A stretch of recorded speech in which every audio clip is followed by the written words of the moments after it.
Se tem algo que vem em nossas cabeças quando se trata do nosso país tropical, Brasil, pensamos no que há de melhor, a nossa cultura e a personalidade. Mas já pensou como que o Brasil chegou no que é hoje? Será que a cultura realmente é nossa ou foi trazida por estrangeiros? Para isso, teremos que voltar um pouquinho no tempo, para entendermos o que o Brasil teve que passar para ser o que é hoje. Naturalmente, acabamos voltando para 1500, na expedição europeia de Pedro Álvares Cabral. Mas acontece que, na realidade, a história do Brasil começa muito antes da chegada dos europeus. Devemos entender que o Brasil possui uma conexão muito profunda com os povos que originalmente habitavam o país. Então, o que aconteceu? Em muitos anos, a tentativa de erradicação e o apagamento da cultura indígena foi brutal, desde o etnicídio até a ridicularização de suas tradições. Atualmente, essa luta para reconhecer o legado dos povos tradicionais mudou, mas seu desejo permanece o mesmo: abraçar a origem dos verdadeiros descobridores do Brasil. Agora me diga, como a influência dos países colonizadores contribui para o esquecimento da cultura dos povos originários? Bom, se você teve dúvidas, acho que precisamos aprofundar mais nisso, e é isso que iremos fazer.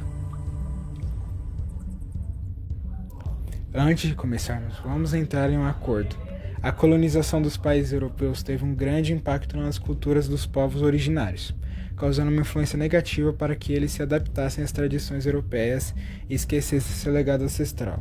Esse esforço contribuiu significativamente para o apagamento dessa cultura, levando a uma perda de identidade, tradições e valores. Por isso é fundamental relembrar e valorizar as culturas que habitavam esta terra antes dos europeus, trazendo uma sensação de nacionalismo e conhecimento para que os brasileiros saibam que sua cultura vai além do colonialismo.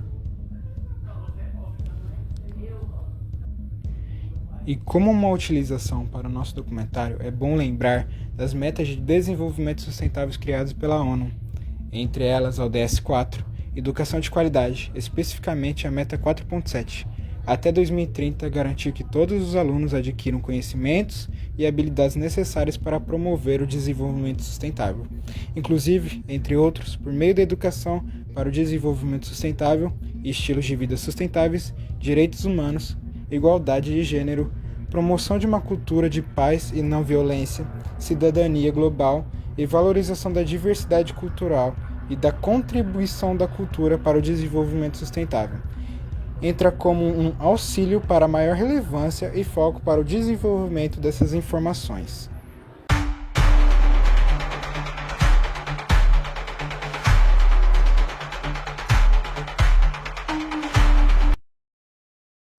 Você pode pensar que a história do Brasil começa em 1500, mas na realidade ela tem um passado enraizado rico em cultura, tradição e também a memória, que por muitos anos foram vítimas de tentativas históricas de apagamento e desvalorização. E querendo ou não, em partes, esse objetivo foi concluído, mas não totalmente. A história indígena perdura na mente de milhares de pessoas que lembram das suas lutas e de seus ancestrais, e como eles defenderam a sua terra bravamente, até o último suspiro, carregando a memória da terra vibrante que algum dia pertenceu a eles. No campo científico, possuímos uma série de teorias que podem explicar a origem da população humana na América Latina, como a teoria da povoação costeira, que fomenta que os povos da Ásia chegaram às Américas partindo do seu continente de origem com barcos primitivos, para se locomover de ilha em ilha. Outra teoria propõe em explicar a origem humana no continente de acordo com a Solutreia, que defende que povos europeus chegaram às Américas com barcos primitivos pelo Oceano Atlântico. Com a chegada desses povos na Américas, uma série de assentamentos se formaram nas fronteiras atuais entre os Estados Unidos e o Canadá. Mas em alguns anos, esses povos semicoletores começaram a migrar para o interior do atual Estados Unidos e se expandiram consequentemente por todo o continente, incluindo a América Latina, que foi povoada inicialmente na região costeira do Chile e começou a se distribuir pelo resto da América do Sul. E em cerca de 2000 anos, todas as Américas estavam ocupadas. Na América Latina tivemos muitos povos dominantes, que regionalmente possuíam duas localidades em comum, sendo primeiro os povos andinos, que se localizavam no atual Peru, Eles possuíam uma integridade de comunidade bem avançada, que chegaram a formar impérios como o Inca, e também os povos amazônicos. Apesar de falsas alegações que esses povos formavam comunidades pequenas devido ao ambiente que estavam condicionados, estudos genéticos apontam outra coisa. Estima-se que antes da chegada dos europeus, a Amazônia abrigava mais de 8 milhões de indivíduos que formavam as comunidades bem avançadas. Uma delas foi descoberta em 1970 na Amazônia Equatorial, datada de 2.500 anos atrás, que era formada com estradas que chegavam a ter 25 quilômetros de distância, casas, estruturas cerimoniais e até mesmo campos agrícolas intercalados, onde praticavam uma política de policultura de vegetais como milho, batata doce, mandioca e etc. Que formavam previamente achados em escavações, além de terem postos barreiras para proteger a cidade de invasores. Estima-se que ela foi ocupada por 1000 anos, e a teoria para seu abandono foi a possível área que a civilização ocupou, uma região com atividade vulcânica. Em 22 de abril de 1500, Pedro Álvares Cabral e sua expedição em cerca de 1.500 soldados, tripulantes e religiosos vinda de Portugal com suas esquadras de navio chegaram à ilha de Vera Cruz, atuais terras brasileiras, em 48 dias após sua partida. Chegaram à costa da atual Bahia. O principal reconhecimento em terra aconteceu por Nicolau Coelho, um experiente navegador que, ao descer do navio, percebeu a presença de nativos. Pediu-lhes que abaixassem suas armas, os arcos e flechas, e em seguida ofereceu a eles um gorro vermelho, uma touca de linho e um chapéu preto. Em troca, recebeu um cocar de plumas e um colar de contas. Assim, foi o primeiro encontro que um futuro resultaria num dos maiores holocaustos da história do planeta Terra. Cabral tomou posse formalmente em nome do reino no dia 1º de maio de 1500, sobre uma colina onde se ergueu uma grande cruz de madeira, após a missa oficial celebrada, dando ao país o seu primeiro nome, Ilha de Vera Cruz. No dia seguinte, 12 de maio, a tripulação de Pedro Álvares partiu para as Índias. Há uma série de questionamentos sobre essa primeira anexação e contato com o território, mas sabemos do objetivo da tripulação de Portugal. Primeiro, estabelecer o domínio português sobre a parte já assegurada em Tordesilhas, fixando aí as bases de operações que facilitassem as viagens para as Índias. E, segundo, continuar as relações políticas e comerciais com o Oriente. Mas essa consolidação do português no Brasil não ocorreu somente com sua própria força, que pelo contrário, eles só conseguiram se estabelecer no Novo Mundo com a ajuda do conhecimento previamente adquiridos pelos nativos, que ao chegarem às novas terras em diferentes levas, submetiam-se a caciques e aos chefes e pediam ajuda dos seus xamãs para que ajudassem a lidar com ferimentos e fenômenos que só eles compreendiam. E, consequentemente, trocavam pertences com essas comunidades, e até mesmo presentes, em busca de assistência de guerreiros contra povos rebeldes, que eram agressivos com os portugueses. E vendo que não havia diálogo, eles aproveitaram a guerra induzida para escravizar aqueles povos que se recusavam a serem subjugados e, consequentemente, ocupar toda a sua terra. Mesmo sendo vários povos totalmente diferentes entrando em contato um com o outro pela primeira vez, eles haviam consciência de um método universal de comunicação, a troca, que geralmente era dada aos pertences como facões e machadas, em troca o pau-brasil. Aproveitando esse poder alto de troca de bens que Portugal havia, eles decidiram tentar lentamente manipular os nativos. Afinal, aquelas invenções eram em troca do que era mais precioso em sua terra. Mas os indígenas não eram ingênuos como muitos pregam em suas histórias. Rapidamente, os nativos perceberam que os europeus também tinham guerras internas, seja por sucessão, poder e até mesmo religiosas, que se davam principalmente entre católicos e protestantes. Então, com essa informação em mente, tentavam manipulá-los para fortalecer a resistência anticolonial e até mesmo conversão religiosa, buscando escapar de guerras. Mas essa troca de recursos durou pouco. Após alguns anos de diálogos e manipulações sutis, os portugueses decidiram iniciar uma barbárie tomada por sangue que dava lugar. Em 1526, uma intensificação na ocupação portuguesa no território foi decretada, mas não de colonos em busca de oportunidades. Eram soldados que buscavam matar indígenas e tirá-los do caminho do glorioso Império Português. Inicialmente, as lutas eram vencidas por nativos, que eram mais adeptos às batalhas no terreno, e tinham técnicas de guerrilha avançadas, que envolviam camuflagem na mata e furtividade. Mas os portugueses tinham algo que os indígenas nunca sonhavam em ter: doenças ocidentais como sarampo, varíola e gripe, que nativos não tinham nenhuma imunidade contra. Quando as doenças começaram a se espalhar por comunidades locais, muitos morriam misteriosamente e de forma tão rápida que destruturava aldeias inteiras, cortando acesso à alimentação e bens essenciais para a vida.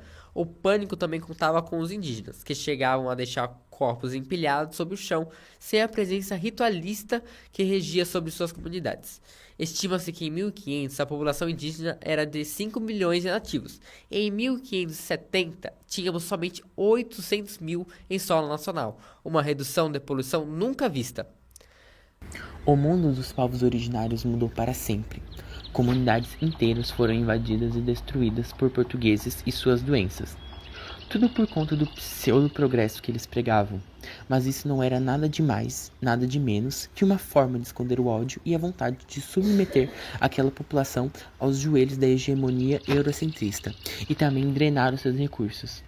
Essa é a realidade de tudo que eles fizeram e que permuta até hoje suas consequências sangrentas.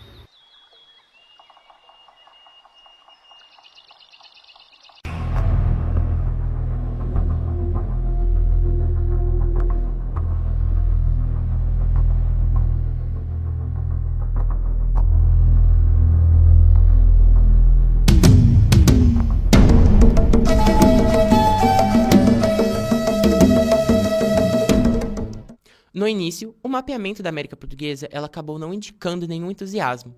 Afinal, a primeira expedição feita na região por Vasco da Gama tinha o seu objetivo principal, que era estabelecer essa conexão marítima entre Portugal e as Índias do Sul, que com certeza foi concluído. Mas ainda assim, a América Portuguesa ela não foi alvo de grandes explorações após sua reivindicação. Em manuscritos da época, o território ele aparece como uma terra com contornos geográficos e possibilidades de explorações desconhecidas. E que, querendo ou não, por muitos anos, ela pensava ser uma grande ilha, que foi nominada pelo rei Dom Manuel de Vera Cruz. O termo Brasil foi associado ao território em 1503, com a relação à sua principal riqueza em seus tempos, o pau-brasil, que havia um cerne vermelho que poderia ser usado como corante extremamente valorizado pelos nobres da época, e também a madeira, que era usada para a criação de móveis devido à sua pigmentação e resistência. As primeiras tentativas de exploração daquele litoral se basearam nos sistemas de feitorias, adotados anteriormente na costa africana. A América Portuguesa ela foi arrendada por 3 anos a um consórcio de comerciantes de Lisboa, que receberam o monopólio comercial do território, sendo obrigado a mandar pelo menos 6 navios a cada ano para construir e explorar aquela terra. Esse acordo acabou sendo extinto em 1505, quando o arrendamento terminou, e em seguida, a coroa portuguesa ela decidiu tomar o controle exploratório das terras. E as considerações políticas levaram a coroa portuguesa a levantar seus olhos para seu território ultramarino nas Américas, tendo um objetivo claro: colonizar a nova terra. Então, a expedição de Martim Afonso de Souza entre 1530 e 1533 marcou a transição entre o velho período, e essa expedição ela acabou tendo o objetivo de patrulhar a costa, estabelecer uma nova colônia através de concessão não hereditária das terras, e aos provedores que traziam e exploravam as terras, vista a necessidade de sua efetiva ocupação. Um fato era que os nobres da elite portuguesa não se incluíam na lista dos unitários, pois os negócios nas Índias e nas ilhas do Atlântico gravaram um lucro muito maior da época. Os donatários daquela época eles recebiam uma certa quantia com a doação por parte da coroa portuguesa, que pela qual se tornava possuidora da terra e não tinha proprietários. Com a capitania, os donatários obtinham poder tanto na parte econômica e também em relação à arrecadação dos tributos, e também mesmo na esfera administrativa, que tinha o monopólio da justiça, e autorização também para formar vilas e também as milícias, que eram a força de combate. Com a intensificação do fluxo dos colonos a partir de 1530, havia uma série de demandas por mão de obra. Afinal, Portugal tinha cerca de 1 milhão de pessoas na época, e apesar desse aumento de pessoas na colônia, ainda precisavam de pessoas para atividades como a agricultura. Com isso, os portugueses eles viam indígenas como uma importante força militar e também fornecedores de alimentos, com uma tentativa de conciliação desses objetivos. Os portugueses eles decidiram criar aldeias reais, que serviam como um depósito de mão de obra, onde os indígenas eram retirados tanto para trabalho quanto para a guerra. Mas os tapuias, que eram os indígenas mais agressivos, não condiziam com os interesses dos colonizadores na época, pois precisavam de pessoas como os tupis, que eram mais pacíficos para trabalhar com cultivo relacionado à agricultura. Afinal, eles sempre praticavam essa questão do plantio, então estavam adaptados para esse trabalho. E por essas características, indígenas pacíficos se tornaram a mão de obra cobiçada por bandeirantes e conquistadores espanhóis, que organizavam essas expedições para capturá-los e também levá-los como escravizados pelas fazendas. Esse método de conquista mostra que também ele não é somente bárbaro, ele mostra a verdadeira face maldosa da humanidade, usando talento como cultivos, artefatos e entre outros que um dia eram usados para integrar diversas comunidades. Para resumir simplesmente isso a mais uma geração de lucro. É simplesmente inumano. Com isso, haviam certos tipos de captura. Um deles era chamado de guerra justa. No Brasil colonial, consistia em invasões armadas a territórios indígenas para capturar pessoas, incluindo mulheres, crianças, que eram escravizadas ou vendidas a colonos, à coroa portuguesa e a missionários. Esse sistema servia tanto para fornecer mão de obra quanto para desocupar terras indígenas. Como a resistência indígena do Brasil se diferenciou das demais formas de resistência anticolonial nas Américas e em que medida a geografia e a diversidade cultural dos povos nativos influenciaram nessas formas de luta? É uma pergunta muito complexa essa que vocês me fazem, na medida assim, revoltas anticoloniais, a gente precisaria definir o que são elas. As revoltas anticoloniais, elas partem não só de populações submetidas à escravização ou à catequização, como é o caso dos indígenas, casos africanos escravizados, casos desses escravizados nascidos aqui na América, eles promovem revoltas anticoloniais, contra a colonização. Mas também há revoltas anticoloniais de portugueses e de espanhóis, que não veem com bons olhos o excessivo controle da coroa portuguesa ou da coroa espanhola. Então, nesse sentido, cada uma dessas populações vai recorrer àquilo que é possível, vai recorrer às suas estratégias e às suas possibilidades. Como a oralidade e a transmissão de conhecimento entre gerações ajudaram os povos indígenas a preservar sua identidade, mesmo quando foram forçados a viver em aldeamentos ou sob domínio religioso? A pergunta, ela é interessante e ela traz uma questão central, que é a forma que as pessoas lidam com a sua própria história, né? Nós fomos colonizados e a gente aprendeu que o mais importante é o registro escrito, e que tudo aquilo que é transmitido de outra forma, que não é escrita, ela pode ser corrompida. Hoje a gente sabe que, na verdade, até uma lei pode ser corrompida, uma carta pode ser corrompida, e que, portanto, a oralidade ela não perde nada quando a gente pensa por esse critério. A oralidade, ela era um instrumento comum entre as populações indígenas, muito variadas na história do Brasil, né? Então, há muitas etnias indígenas, e a oralidade era a forma de não só educar as pessoas sobre o que fazer, não só de regulamentação entre elas, então quais eram as obrigações de grupos, como também de transmitir o passado, né? Também como história. Então, ficava geralmente a cargo daquele que são os mais velhos, o que em sociedades industriais são vistas de forma negativa, mas sociedades orais são vistas como bibliotecas vivas. Então, ficava a cargo dos mais velhos transmitir aos mais novos os valores, as histórias, a visão que se tinha a respeito de uma série de coisas. Dessa forma, a gente pode dizer que é a tradição oral que, de certa forma, consegue salvar, guardar as memórias desses povos indígenas, porque transmitidas de geração em geração, elas vão sendo contadas e vai sendo preservada essa memória.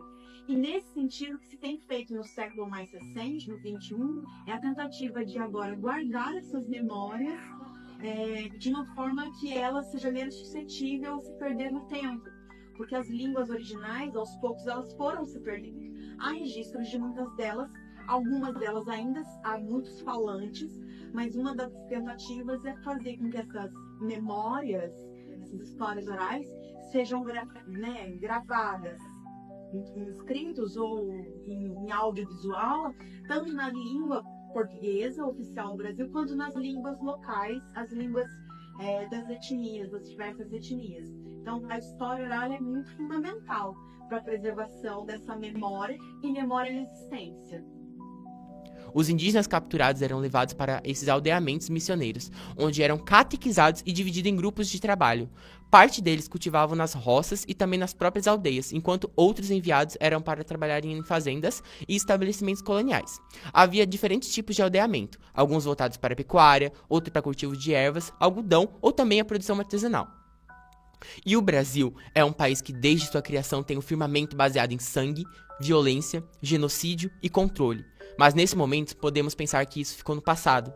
Mas esse legado sombrio ainda ecoa na nossa sociedade, de forma mais sutil em certos momentos, mas igualmente letal caso descontrolado.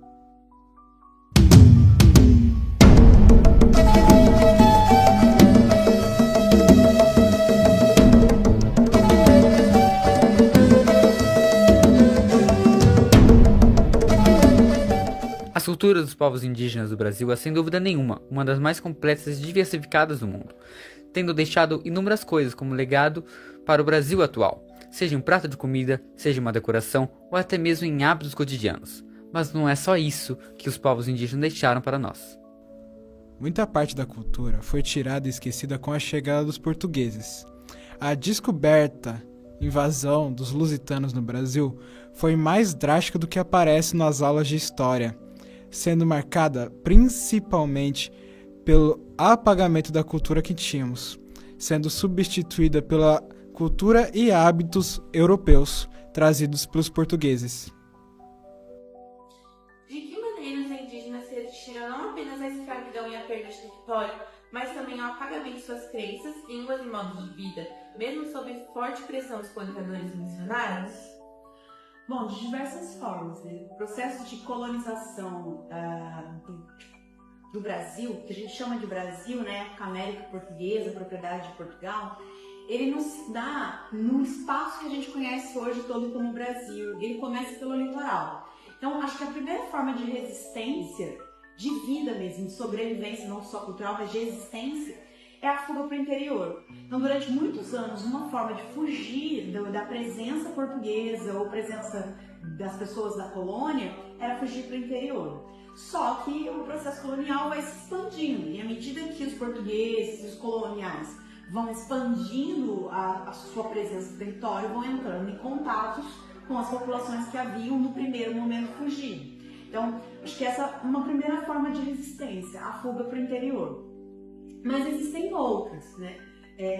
A conversão ela é uma coisa muito curiosa, porque no processo colonial se define a conversão das populações indígenas. E aqueles que não se converterem ao catolicismo, eles deveriam, contra eles pode ser feita uma guerra justa, uma guerra contra a pessoa deles, porque, enfim, teriam evitado essa catequização, a verdade cristã como viam os portugueses. Então, uma das formas também é, de certa forma, aceitar a catequização, mas preservar elementos próprios de forma mais velada, mais discreta. E há aqueles que ressignificam até a própria Igreja Católica, a sua crença. Na região do Recôncavo Baiano, por exemplo, há o registro de grupos de povos indígenas que criaram a santidade de Jaguaripe, que é muito curioso, é uma ressignificação do catolicismo e da própria religião deles. E aí eles criaram toda uma história a respeito da sua santidade, eles eram tupinambás, e eles faziam um rebatismo tirando o catolicismo da pessoa. Então, assim, há muitas formas de resistência, e algumas passam por leituras que a gente ainda precisa conhecer melhor. Hoje conseguimos notar o legado indígena no nosso prato de comida, como a mandioca, ou a macaxeira, ou até mesmo a aipim, que conhecemos e consumimos hoje, seja na carne ou ela frita. Vem de uma história muito mais rica do que pensávamos. Ela, na verdade, tem origem da América do Sul, dos povos indígenas que são originários do Brasil. A origem do nome vem da língua tupi-guarani, e tem como um dos significados raiz de Mani, por conta de uma lenda indígena, que dizia que a raiz surgiu através do falecimento de Mani, uma menina de cabelos loiros e pele branca, semelhante à mandioca. O novo alimento teria sido descoberto na oca em que Mani foi enterrada. A mandioca foi usada nos povos indígenas de diversas formas na culinária que são importantes para nós no dia de hoje e para eles também. Foram eles que fizeram e desenvolveram a farinha de mandioca, a tapioca e até bebidas alcoólicas com uma raiz. Era tão importante na alimentação deles que usavam o alimento para rituais como o birarubu, um bolo de mandioca com carne. O Guarani também não tem só uma grande importância no Brasil, como sim na América do Sul em si, tendo vários dialetos e subgrupos como o Mimba, o Caiova e o Nandeva no Brasil, sendo encontrada no sul do Brasil como Mato Grosso do Sul, Paraná, Rio Grande do Sul e até em São Paulo e Espírito Santo. Falando um pouco no que compõe uma aldeia indígena, podemos dizer literalmente que ela se assemelha a uma cidade comum, sendo composta por casas, às vezes ocas e malocas, uma casa cerimonial, sendo feitas para a realização de festas, rituais ou rezas, posto de saúde, escola, cemitério e praças públicas. São lideradas por um cacique, que é o chefe político da aldeia. Há também o pajé, um líder espiritual ou curandeiro, e assembleias comunitárias ou conselhos. O que fortalece os povos indígenas são suas ligações com a natureza, que são a base da religião indígena e dizem sobre espíritos das águas, dos animais e das árvores. E são os pajés, também denominados de xamãs, que são mediadores que ligam o mundo físico com o espiritual. Os momentos sagrados para esses povos geralmente são transmitidos através de danças que ocorrem como rituais. Um exemplo disso é o toré, encontrado no nordeste do Brasil em grupos como Pataxó e Cariri. Uma dança praticamente em grupos em movimentos em fileiras ou até em circulares, usando bastões nas mãos chamados de cocares. Essa dança é, na verdade, um momento entre eles de espiritualidade, conectando-se com seus ancestrais, além de uma manifestação para afirmar sua identidade indígena. Até que ponto as práticas culturais e espirituais dos povos indígenas atuaram como forma de resistência simbólica frente à imposição do cristianismo e da cultura europeia? É muito complicado a gente ficar pensando em medidas, né? Até que ponto? De certa forma, total. A própria existência física desses indivíduos é uma resistência. Se a existência física delas é uma forma de resistência, a preservação dos seus hábitos. É claro que preservar não significa que essa memória está intocada, ela não foi influenciada. Claro que ela foi. Nós, por exemplo, mesmo os católicos do século XXI, eles não são iguais aos católicos do século XVI. Então, esperar que as religiões indígenas hoje sejam exatamente iguais ao século XVI é uma ilusão nossa. Nada tem amparo nas ciências, na sociologia, na antropologia, na história.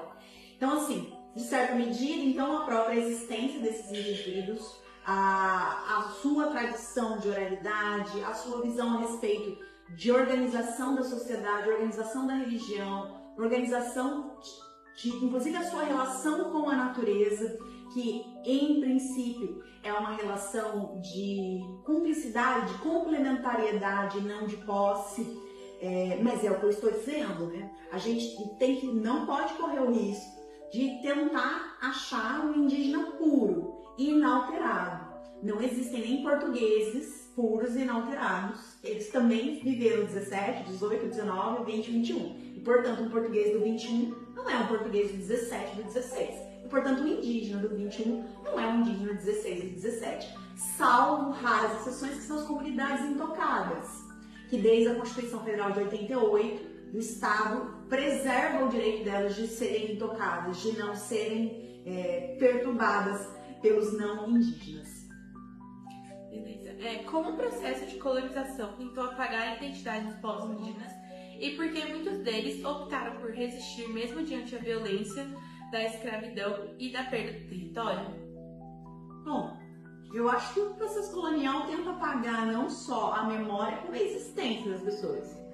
Então, durante muito tempo se tentou apagar a própria existência. No período colonial, mesmo os indígenas que se aldeavam e, portanto, tinham suas vidas preservadas, tinham a tentativa da sua memória apagada. Eram batizados com nomes católicos, nomes portugueses, tinham que viver de acordo com a condição dos jesuítas, mas o tempo vai mostrando que, na verdade, existe resistência, sobre isso que a gente está falando, né? Eles vão resistindo e vão incorporando elementos que eram indígenas a elementos católicos. Então, a própria negação da existência dessas pessoas é uma forma de violência. Então, o próprio existir hoje é uma minoria? São menos de 1 milhão de pessoas no Brasil hoje.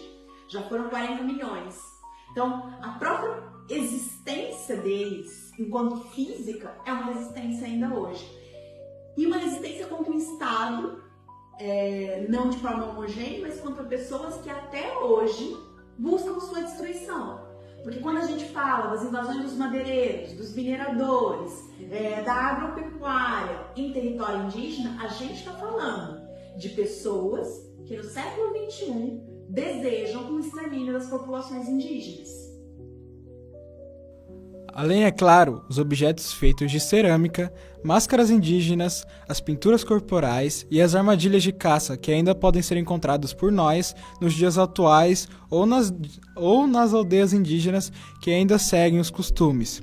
Esses costumes permanecem, mas não são reconhecidos e não têm o valor que deveriam. O que não podemos dizer é que o povo indígena venceu totalmente suas lutas e seus direitos. Isso é um processo que ocorre e ocorrerá todos os dias para procurar uma condição melhor de se viver e o direito que eles merecem. E isso é o que podemos ajudar.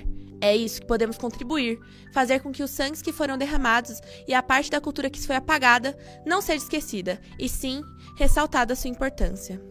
E com isso, podemos mudar o futuro, desconstruir uma ideia construída sob a ótica do norte global, que gera o campo de produção do conteúdo histórico e científico em 62%, que gera uma barreira gritante de desigualdade social e uma série de distorções históricas e revisionismo, influenciando quais narrativas recebem destaque no cenário internacional. A sociedade brasileira, nós, povos indígenas, e eu me incluo nisso, povos do nosso país, tem que entender sobre a importância dessa diversidade da sociedade que forma o povo brasileiro. Né? E eu tenho como exemplo a minha região, o Vale do Javari. O Vale do Javari tem uma larga extensão de fronteira com o Peru, né? A terra indígena e o lado peruano. Quem efetivamente faz a vigilância do território, né? ou seja, terra brasileira, território brasileiro, são os maiurunas lá na minha região do Alto Rio Jaquirana, por exemplo. Né? Se nós formos ver lá, os maiurunas estão efetivamente atuando na proteção do território brasileiro, no seu dia a dia, olhando a terra. E esses informes que apresentam para o Exército, para as autoridades brasileiras. E mesmo assim não há esse reconhecimento. Né? As próprias buscas, por exemplo, do Bruno Pereira e o Dom Philips, 90% dos trabalhos iniciais foram feitos pelos indígenas. Em nenhum momento, como nós vimos nas coletivas, né, das instituições, foi reconhecido o papel dos indígenas. Hoje, nós estamos brigando, informando e lutando, tentando sensibilizar o Estado brasileiro da proteção do nosso território, o Vale do Javari. É um exemplo claro, né? Ironicamente, somos acusados de ser o retrocesso do país, somos acusados de que estamos em conluio com organismos internacionais, né? É isso que nós estamos vendo, infelizmente. Se nós vemos o próprio nosso histórico no nosso país, grandes lideranças foram importantes para a formação da sociedade e inclusive a formação do território brasileiro como nós vemos hoje. Entende? Heróis que foram esquecidos no correr do tempo, né? Heróis que demonstraram a importância para o que nós somos hoje. Heróis indígenas, que eu quero dizer. Né? E é esse exemplo do que eu quero dizer. Hoje nós temos lá os maiurunas, temos os marubos, os maiurunas, os matis, os canamari, os culina, os corubos de recente contato, protegendo parte do território brasileiro. Ironicamente, né, onde o Estado brasileiro abdicou das suas responsabilidades. Não é essa autonomia, né, porque a retórica é o quê? A autonomia da Amazônia nossa, né, que nós estamos protegendo a Amazônia, coisíssima nenhuma. Isso é uma grande mentira. Mesmo representando menos de 5% da população mundial, nós, os indígenas, protegemos 80% da biodiversidade global. Sim, cada povo tem a sua ciência, a sua história e a sua espiritualidade. É preciso reconhecer as nossas pluralidades da nossa cultura indígena. Nós, indígenas, não somos apenas fantasia, nós somos a história. E a nossa história não começa em 1988, porque nesta terra chamada Brasil, nós somos os aborígenes, nós somos os anfitriões, nós somos o povo indígena. Sim, senhor, nós pedimos respeito ao sistema, nós pedimos respeito à sociedade, pedimos respeito à nossa cultura indígena, pedimos respeito à nossa história, à nossa ancestralidade. Por muitos anos, nós, os povos indígenas, fomos tutelados por segundos, por terceiros, e hoje nós somos os próprios protagonistas da nossa história.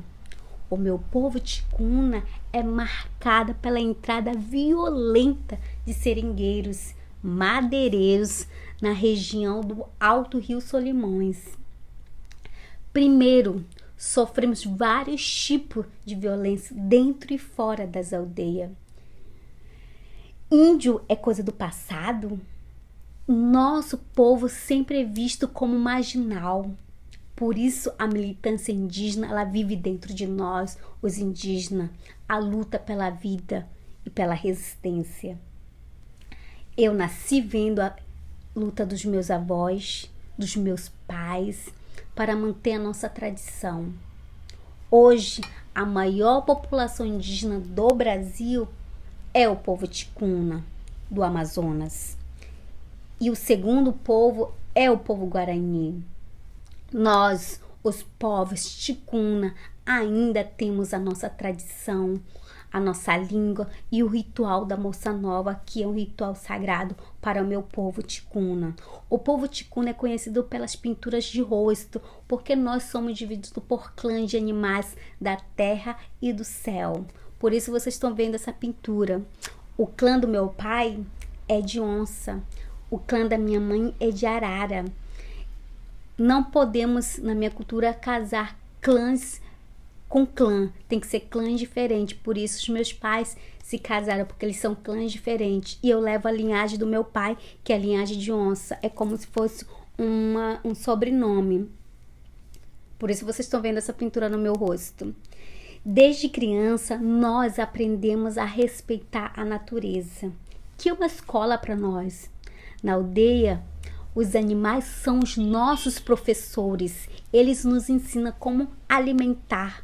Observando os animais, nós selecionamos a nossa alimentação boas e também as venenosas. Desde pequenos, nós observamos os animais e todo esse conhecimento é passado para nós na oralidade através dos nossos anciões, que são os nossos mestres. A nossa maior riqueza é a floresta. Na floresta nós temos nossos sagrados remédios. A nossa vida anda junto com a floresta, porque ali está a nossa vida, ali está a nossa sobrevivência. Nós somos brasileiros, nós somos os mais legítimos em todos os brasileiros, porque aqui já estávamos quando chegaram os colonizadores. Pensem na herança que você carrega no seu DNA. Nas palavras de origem indígena presente no seu vocabulário e na alimentação, na culinária indígena. Eu tenho muito orgulho de ser mulher indígena. Não é fácil você ser mulher indígena. Isso é a primeira coisa. Os brasileiros ainda têm muito dificuldade em enxergar uma mulher indígena forte e batalhadora. O preconceito é muito grande. E como você pode ser um antirracista? Como você pode superar? Para superar o preconceito contra nós, os povos indígenas, é preciso você refletir essas ideias preconcebidas que é facilmente produzido pela sociedade. Índio usa roupa, índio usa celular. Evita produzir pré-julgamento, que dói muito. Busca mais informações sobre a nossa cultura, a nossa realidade atual. O indígena, ele tá aí, de mãos dadas junto com a população. É muito importante avaliar fontes histórico-orais, que é na nossa expectativa indígena. Quero deixar bem claro que nós indígenas somos do mesmo sangue, por isso a nossa reivindicação é única. Vidas indígenas importam. Nesse processo de luta de interesses que tem se manifestado extremamente aéticos, e eu espero não agredir com a minha manifestação o protocolo dessa casa,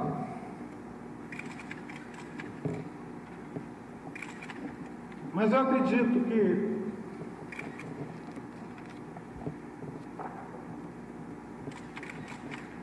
os senhores não poderão ficar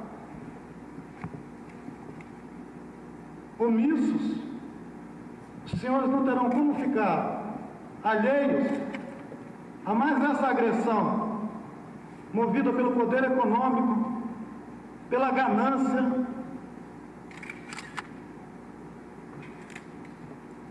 pela ignorância do que significa ser um povo indígena. O povo indígena tem um jeito de pensar, tem um jeito de viver,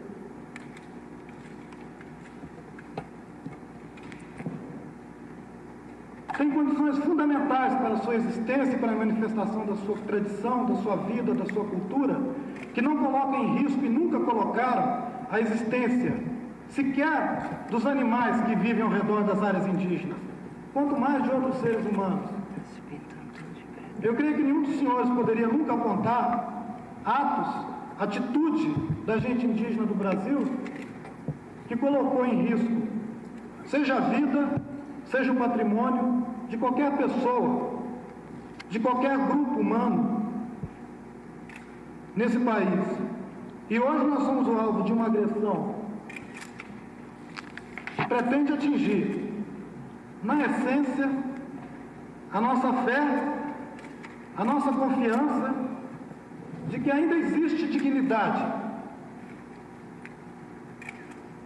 de que ainda é possível construir uma sociedade que sabe respeitar os mais fracos, que sabe respeitar aqueles que não têm o dinheiro para manter uma campanha incessante de difamação, que saiba respeitar um povo que sempre viveu a revelia de todas as riquezas, um povo que habita casas cobertas de palha, que dorme em esteiras no chão, não deve ser identificado de jeito nenhum como um povo que é o inimigo dos interesses do Brasil, inimigo como os interesses da nação e que coloca em risco qualquer desenvolvimento. O povo indígena tem regado com sangue cada hectare dos 8 milhões de quilômetros quadrados do Brasil. Os senhores são testemunhas disso. Eu agradeço a presidência dessa casa, agradeço aos senhores e espero não ter agredido com as minhas palavras o sentimento dos senhores que se encontram nessa casa.